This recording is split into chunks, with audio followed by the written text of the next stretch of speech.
ನೈಋತ್ಯ ಮುಂಗಾರು ದುರ್ಬಲಗೊಂಡಿದ್ದು ಕರಾವಳಿ ಮಲೆನಾಡು ಭಾಗ ಹೊರತುಪಡಿಸಿ ರಾಜ್ಯದಲ್ಲಿ ಒಣಹವೆ ಮುಂದುವರೆದಿದೆ.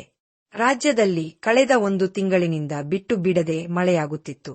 ರಾಜ್ಯಾದ್ಯಂತ ಇಂದಿನಿಂದ ಮುಂಗಾರು ದುರ್ಬಲವಾಗಲಿದ್ದು ಮುಂದಿನ ದಿನಗಳಲ್ಲಿ ಅಲ್ಲಲ್ಲಿ ಸಾಧಾರಣ ಮಳೆಯಾಗುವ ಸಾಧ್ಯತೆಯಿದೆ. ಹವಾಮಾನ ಮುನ್ಸೂಚನೆ ಪ್ರಕಾರ ಆಗಸ್ಟ್ ಮೊದಲ ವಾರದಲ್ಲಿ ವಾಡಿಕೆಗಿಂತ ಕಡಿಮೆ ಮಳೆಯಾಗಲಿದೆ. ವಾತಾವರಣದಲ್ಲಿ ಉಂಟಾಗಿರುವ ಬದಲಾವಣೆಯಿಂದಾಗಿ ಮುಂಗಾರು ದುರ್ಬಲಗೊಂಡಿದ್ದು ಇಂದಿನಿಂದ ಮಳೆ ಪ್ರಮಾಣ ಕಡಿಮೆಯಾಗಲಿದೆ. ಬೆಂಗಳೂರು ಮತ್ತು ಸುತ್ತಮುತ್ತಲಿನ ಪ್ರದೇಶಗಳಲ್ಲಿ ಮುಂದಿನ 48 ಗಂಟೆಗಳು ಸಾಮಾನ್ಯವಾಗಿ ಮೋಡ ಕವಿದ ವಾತಾವರಣ ಇರಲಿದ್ದು ಹಗುರ ಮಳೆಯಾಗುವ ಸಾಧ್ಯತೆಯಿದೆ.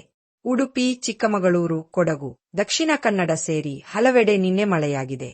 ಅದೇ ರೀತಿ ಇಂದು ಕೂಡ ಬೆಂಗಳೂರು, ಕೋಲಾರ, ಮೈಸೂರು, ಮಂಡ್ಯ, ಶಿವಮೊಗ್ಗ, ದಾವಣಗೆರೆ, ಬಳ್ಳಾರಿ, ಗದಗ, ಧಾರವಾಡ, ಬೆಳಗಾವಿ, ವಿಜಯಪುರ, ಕಲಬುರಗಿ ಸೇರಿ 12 ಜಿಲ್ಲೆಗಳಿಗೆ ಹವಾಮಾನ ಇಲಾಖೆಯು ಯೆಲ್ಲೋ ಅಲರ್ಟ್ ಘೋಷಿಸಿದ್ದು ಬಿರುಗಾಳಿ ಸಹಿತ ವ್ಯಾಪಕ ಮಳೆಯಾಗುವ ನಿರೀಕ್ಷೆಯಿದೆ. ಇಂದು ಉತ್ತರ ಕನ್ನಡ, ಉಡುಪಿ ಮತ್ತು ದಕ್ಷಿಣ ಕನ್ನಡ ಜಿಲ್ಲೆಗಳಿಗೆ ಯಾವುದೇ ಅಲರ್ಟ್ ಘೋಷಿಸಿಲ್ಲ. ಈ ಪ್ರದೇಶಗಳಲ್ಲಿ ಲಘು ಮಳೆಯ ಸಾಧ್ಯತೆ ಇದೆ ಅಥವಾ ಸಂಜೆ ನಂತರ ಹೆಚ್ಚು ಮಳೆಯಾಗುವ ಸಾಧ್ಯತೆ ಇದೆ. ಮುಂಗಾರು ಋತುವಿನಲ್ಲಿ ದಕ್ಷಿಣ ಭಾರತದ ರಾಜ್ಯಗಳಾದ ಕರ್ನಾಟಕ, ತಮಿಳುನಾಡು, ಕೇರಳ, ಆಂಧ್ರಪ್ರದೇಶ ಮತ್ತು ತೆಲಂಗಾಣದಲ್ಲಿ ಮಳೆಯ ಪ್ರಮಾಣ ಗಣನೀಯವಾಗಿ ಕಡಿಮೆಯಾಗಿದೆ.